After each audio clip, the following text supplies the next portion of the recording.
Recientemente, el Dicasterio para la Doctrina de la Fe ha publicado un documento acerca de Medjugorje, y es de lo que voy a hablar en este vídeo. Este documento se llama La Reina de la Paz, nota sobre la experiencia espiritual vinculada a Medjugorje. Voy a ser muy sincero desde el principio, para que nadie se equivoque. No voy a hablar acerca de Medjugorje. Es una cuestión que sé que a muchas personas les interesa, les preocupa, a favor, en contra. Personalmente, no está en mi lista de intereses. Simple y llanamente es una cuestión que no despierta mi interés. No tengo ningún problema con tener conversaciones sobre Medjugorje. Las he tenido en el pasado y supongo que seguiré teniéndolas en el futuro. Me parece bien que a alguien le interese esta cuestión. A mí personalmente, pues eso, no está en mi lista de prioridades. Sin embargo, en mi lista de prioridades sí está la cuestión de los carismas. Creo que el Señor está iluminando a su iglesia para que profundice en este momento de la historia de una manera especial en las gracias carismáticas y más ampliamente en toda la acción del Espíritu Santo, no solo en nosotros como individuos, sino en la iglesia. Me parece que esa es una cuestión que puede ayudar mucho a la iglesia en el siglo XXI. Yo personalmente no me siento llamado a profundizar en la cuestión de Medjugorje, pero sí me siento llamado a profundizar en esta cuestión de los carismas.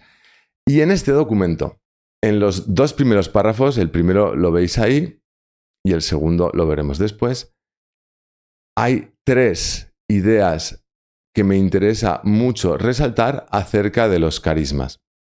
Vamos con la primera.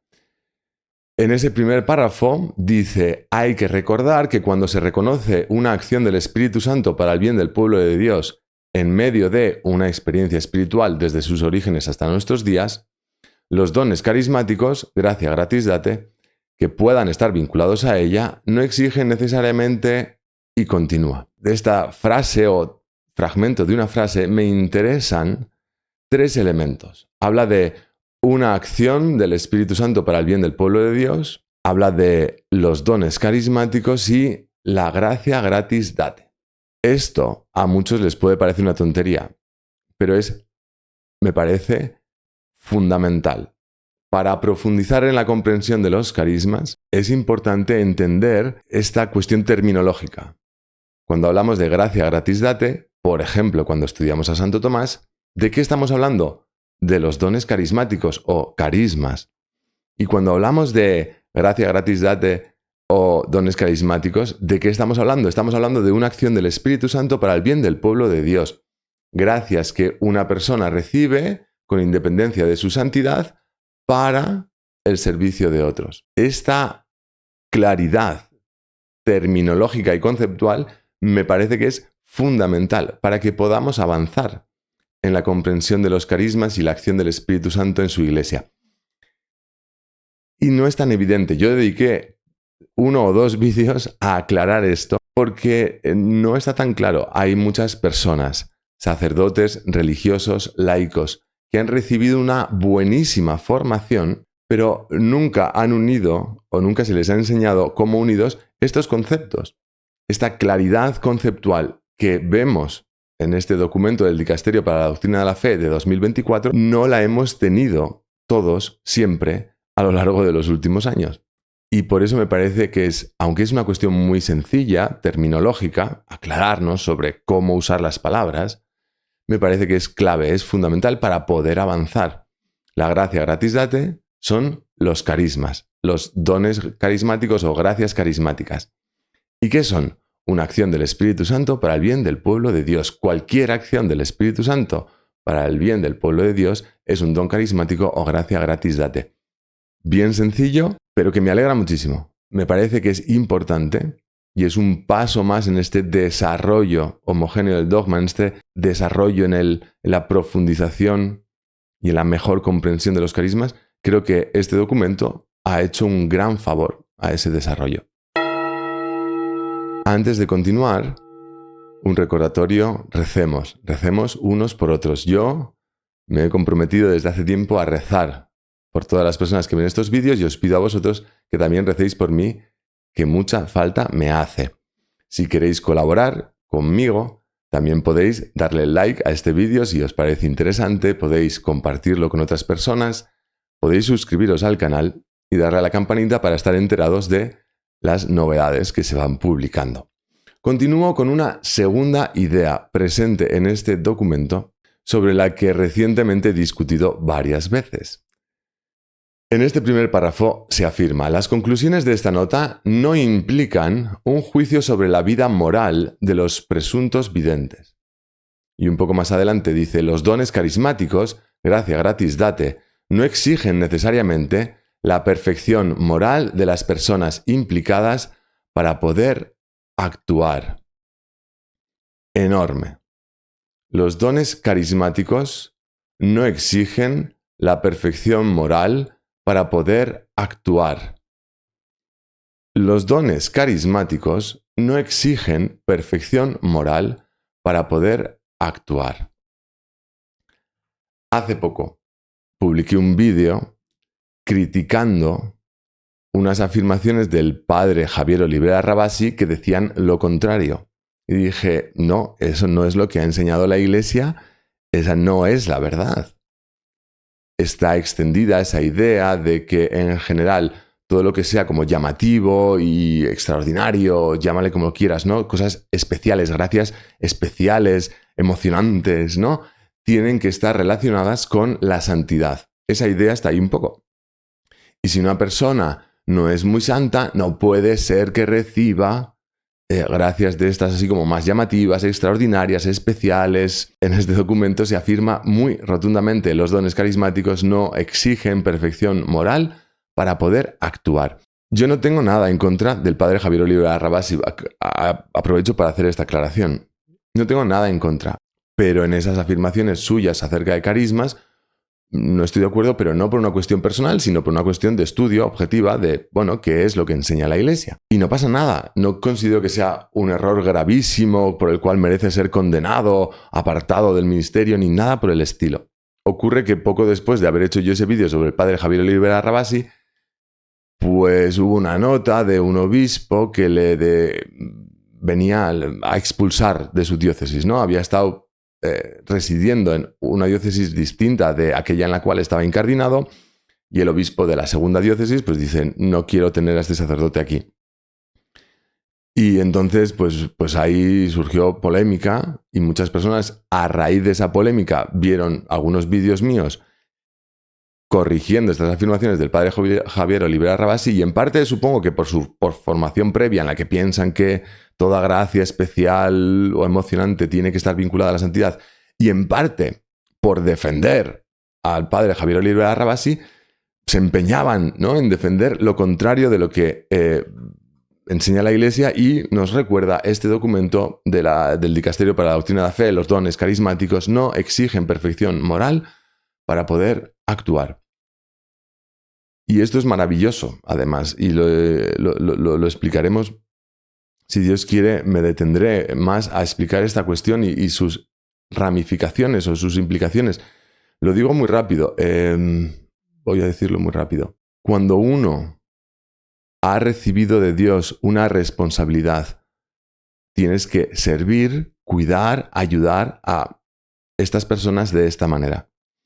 Dios no nos deja solos en esa misión, sino que derrama en nosotros gracias para el servicio. ¿Cómo se llaman esas gracias que el Espíritu Santo derrama en nosotros para el bien del pueblo de Dios? Se llaman carismas, gracia gratis data. Y esas gracias Dios nos las da para el servicio, con independencia de nuestra santidad. De manera que es una protección. Saber esto, creo que es una protección contra las tentaciones del demonio, que nos dirá: no, tú no puedes, no, tú no eres digno, tú no mereces.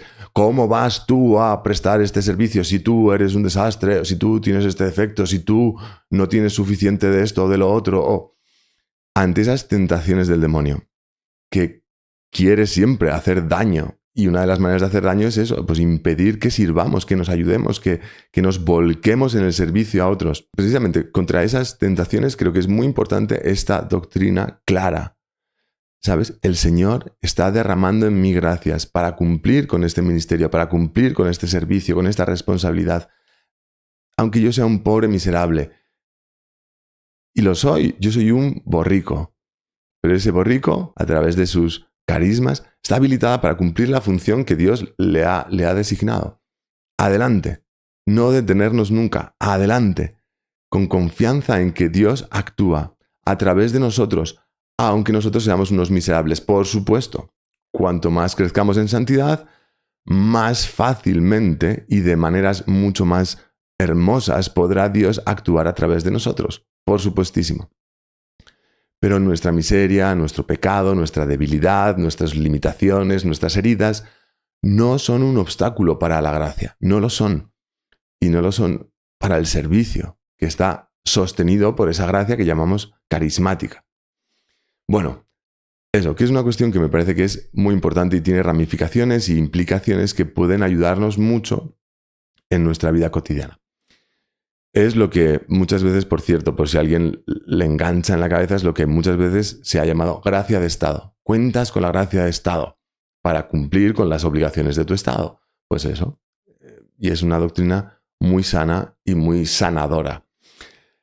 Continuamos con una tercera idea que aparecía en este documento. En el segundo párrafo, ciertos mensajes, según la opinión de algunos, presentarían contradicciones o estarían relacionados con los deseos o intereses de los presuntos videntes o de otras personas. No se puede excluir que esto pueda haber sucedido. Este hecho nos recuerda que tales fenómenos, estos fenómenos sobrenaturales, estas inspiraciones divinas, estos carismas, a veces aparecen relacionados con experiencias humanas confusas, con expresiones teológicamente imprecisas o con intereses no del todo legítimos. Esto, que se estén recibiendo gracias carismáticas, no excluye la posibilidad de algún error de orden natural. Puede que se deba a intereses no del todo legítimos o puede que no sea debido a una mala intención, sino a la percepción subjetiva del fenómeno. Puede que unas revelaciones, unas palabras o acciones de una persona que supuestamente ha recibido un carisma, eso que hace o dice esté vinculado con sus propios deseos o intereses. Puede que esté vinculado con una experiencia confusa. Esa persona tiene una cierta confusión. Puede que a la hora de expresarse haya imprecisiones teológicas. Puede que en todo ello haya mezclados intereses no del todo legítimos. O quizás sin mala intención, pues hay una percepción subjetiva del fenómeno limitada, pobre, equivocada. Con este texto voy a entrar a una cuestión en la que, bueno, me gustaría entrar con detenimiento en el futuro. Pero hay una cuestión que, bueno, pues eso, como está ahí, en ese segundo párrafo de este documento, pues voy a tratarla. Acerca de la profecía. De la profecía tengo en mi corazón el deseo de eso, pues de volcarme en este tema de la profecía más adelante, pero me gustaría antes dejar medio cerradas otras cuestiones como, pues eso, la glosolalia, estos temas recientes de, pues eso, que hemos estado tratando, el descanso en el espíritu, la imposición de manos. Me gustaría dejar cerradas ciertas cuestiones antes de entrar, pero me parecía que era una ocasión bonita. Vamos a hablar de la profecía y de los errores en la profecía. ¿Pueden darse errores en la profecía? Sí y no. No en cuanto a Dios, en cuanto a quien revela esa profecía. Dios que revela, que se comunica con un ser humano para que ese ser humano se comunique con otros seres humanos, eso sería la profecía. Dios comunica a uno para que ese uno se comunique con otro. Por la parte de Dios no puede haber ningún error. En Dios no hay error, no hay equivocaciones. Pero sí puede haber errores por parte de quien recibe la profecía. Ahí tenemos una representación de Jeremías. ¿Puede darse error en la profecía por parte de quien la recibe? Sí, primero por la recepción. Uno puede percibir confusamente o faltarle claridad. ¿Cómo se comunica Dios? Se puede comunicar intelectualmente, comunicando una luz, transmitiendo un conocimiento de manera, digamos, directa, y que Dios comunique perfectamente un conocimiento perfecto, sin error, a un ser humano, no significa que ese ser humano capte eso que le está siendo comunicado de manera perfecta. Nosotros somos limitados y en nuestra manera de captar, pues captamos limitadamente. Si el modo de comunicarse de Dios es a través de los sentidos internos, básicamente la imaginación, vamos a decir aquí, ¿no? A través de la imaginación, con mi imaginación o en mi imaginación veo una visión. Con mi imaginación escucho unos sonidos. Nuestro conocimiento sensible interno no es perfecto, entonces puedo no prestar atención a todo lo que se me está presentando, y eso nos ocurre en la vida cotidiana, que hay detalles que pasamos por alto. Puedo no retenerlos, puedo mezclarlos con otras percepciones mías y otros estados míos. Si Dios se nos comunicara de una manera sensible, es decir, no es que con mi imaginación yo vea, sino que se me presenta realmente ante mis ojos, son mis ojos los que están percibiendo, son mis oídos los que están percibiendo un sonido, un color, ¿no? Lo que sea. Pues lo mismo, vemos que los sentidos externos, pues esos son limitados y no siempre recibimos o captamos todo de manera perfecta y completa. Esto se puede discutir más detenidamente, pero estoy convencido de que Dios también se comunica a veces a través de los afectos, provocando en nosotros ciertos afectos. Y esto, pues eso, de nuevo, pues por nuestra manera limitada, y no solo limitada, en todo esto se mezcla el pecado y quizá lo vemos más fácilmente en cuestiones afectivas. Yo puedo estar recibiendo de Dios una comunicación en el plano afectivo y que eso, pues yo no sepa entenderlo bien, no sepa captarlo bien, se mezclen mis propios sentimientos, mis propias tendencias. Entonces eso, en la recepción de la comunicación de Dios, Dios se comunica y es perfecto. Ahora bien, yo no soy perfecto al recibir. Yo puedo no recibir perfectamente esa comunicación de Dios. También aquí entran las distracciones, donde tengo puesto el corazón, donde tengo puesto los intereses, la fragilidad de, pues eso, ¿no? De mi atención, de qué cosas me distraen. Entonces Dios puede estar comunicándose a mí y yo puedo estar a por uvas. Y entonces, pues captar pues muy parcialmente lo que Dios me quiere comunicar. Además, y esto lo explica Santo Tomás de Aquino en la Suma de Teología, el profeta, es decir, la persona que con frecuencia recibe este tipo de comunicaciones para ser comunicadas a terceros, no es extraño, no es imposible que confunda sus propias impresiones con la revelación. Es estar acostumbrado a recibir comunicaciones de Dios puede llevar a que le cueste ese discernimiento. ¿Qué cosas realmente están viniendo de Dios y qué cosas son mías? ¿Qué cosas estoy poniendo yo? ¿Qué cosas tienen que ver con mi memoria, con mis sentimientos, con mis pensamientos, mis razonamientos? ¿Qué parte está siendo realmente inspirada por Dios y cuál no? Entonces, en ese discernimiento, en la recepción, pues no somos perfectos. Y se pueden dar errores. El profeta puede considerar que algo le ha sido comunicado por Dios cuando en realidad es una elaboración suya y sin culpa, sin mala intención. Además de que se pueden sumar luego las malas intenciones. Lo he mencionado ya antes, pero lo menciono ahora específicamente. Vale, supongamos que hemos recibido completamente un mensaje, una comunicación de Dios al nivel que sea. Hemos discernido que auténticamente eso es una comunicación de Dios. Ahora yo tengo que conservar eso. Y en la retención de esa comunicación yo puedo, por mi limitación y mis desórdenes y mi naturaleza caída, pues yo puedo fallar en la retención de eso que Dios me ha comunicado. Su comunicación ha sido perfecta, pero mi retención de esa comunicación no. Con el paso del tiempo puedo ir como perdiendo elementos de eso que me ha sido comunicado. Además, que yo reciba una comunicación de Dios, supongamos que la he discernido, la he recibido en su plenitud y la retengo sin quitarle nada, no significa que la comprenda. Y tenemos ejemplos en la Sagrada Escritura. Quiere decir que Dios se comunique a través de unas letras en una pared no significa que tú sepas lo que significan esas letras. Puede que no lo entiendas. No, es que no lo entiendo, es que no sé lo que dice. Pero Dios se está comunicando a través de esas letras, pero yo no lo entiendo. Discierno, esto viene de Dios, lo recibo plenamente, no se me está confundiendo con nada, no dejo de retener nada, no, lo tengo muy claro. Esto es lo que ha revelado Dios. Está revelándolo, ¿no? De una manera milagrosa ahora. Pero no lo comprendo, no sé lo que significa. Porque no sé lo que significa. Y eso tiene que ver también con la interpretación, ¿no? Comprensión, interpretación, se puede decir que son lo mismo, pero el primer caso sería, por ejemplo, ¿no? Que eso, que hay unas letras pero que no sé lo que significan porque no sé ese idioma, ¿no? Hay unas letras y no sé leerlas.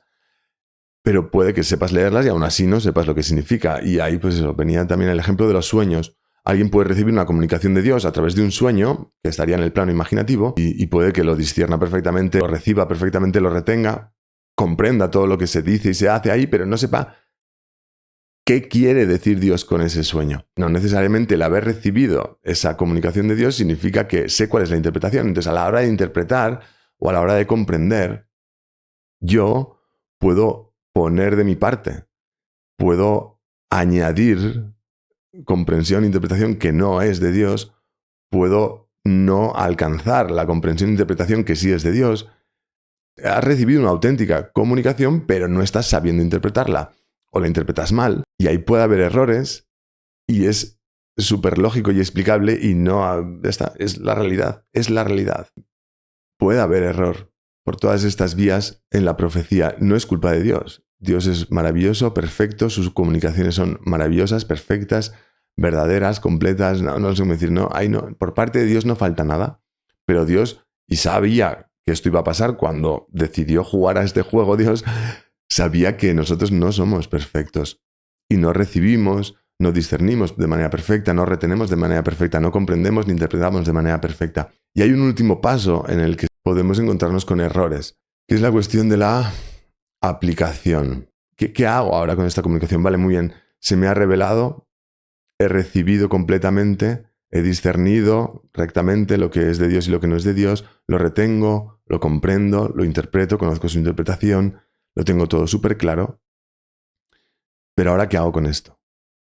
A veces el Señor dice, ve al rey y dile, maravilloso, vale, sé lo que tengo que hacer con esta comunicación, pero no siempre. ¿Qué hago? ¿Lo escribo? ¿No lo escribo? ¿Lo cuento? ¿No lo cuento? ¿A quién lo cuento? ¿Cuándo lo cuento? ¿Cómo lo cuento? ¿Cuánto de todo esto cuento? Pues todo eso, en todas esas decisiones posteriores sobre la aplicación, sobre la comunicación, qué hacer con esta revelación, esta profecía, cabe que el ser humano cometa errores, por culpa suya o sin culpa suya. Aquí se pueden meter intereses personales, se pueden meter simplemente pues, falta de prudencia, pueden afectar montones de cuestiones que hacen que una profecía contenga errores, sin que sea una falsa profecía. Ha habido una auténtica comunicación de Dios. Verdaderamente Dios se ha comunicado con esta persona para que se comunique con otras personas. Eso es verdadero, auténtico, pero esta persona no ha sabido o no ha podido hacer eso correctamente, esa comunicación a terceros, pues no ha sabido hacerla correctamente porque ha habido fallos en alguno de estos elementos, en alguno de estos pasos. Y que haya errores en estos elementos no significa que sea una falsa profecía. Es falsa por el lado del profeta, de lo que está haciendo o diciendo, pero no es falsa en su origen. Auténticamente ha habido una revelación. Hace falta discernimiento.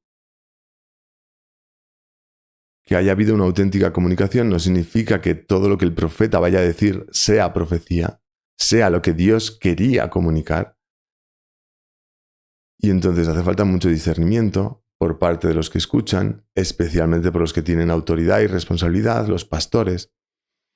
Hace falta que la persona crezca en virtudes, en prudencia, en justicia. Es importante que crezca en el control de sus pasiones. Es importante que crezca en su formación doctrinal. Es importante que crezca en su vida de oración. Por supuesto que su crecimiento en la santidad, básicamente su perfección cristiana, facilitará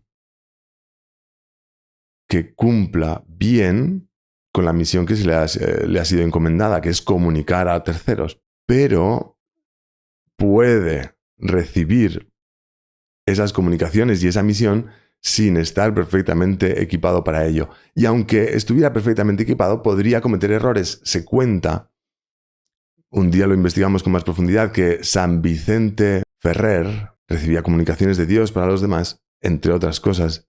Se cuenta que él predijo la inminencia del fin del mundo. Y se equivocó. Muy probablemente, sin culpa, interpretó mal o no percibió completamente lo que el Señor le quería transmitir, o lo que sea. Y eso, y por lo que yo tengo entendido, San Vicente Ferrer profetizó la proximidad en su época del fin del mundo y ese fin del mundo no llegó. Y no pasa nada, no es un falso profeta. Cierro aquí este vídeo con estas 3 reflexiones. Una terminológica, la gracia gratis data son las gracias carismáticas, son esas gracias del Espíritu Santo para el servicio del pueblo de Dios. Segunda reflexión, al hilo de este documento, era la independencia de los carismas, de nuestro grado de santidad.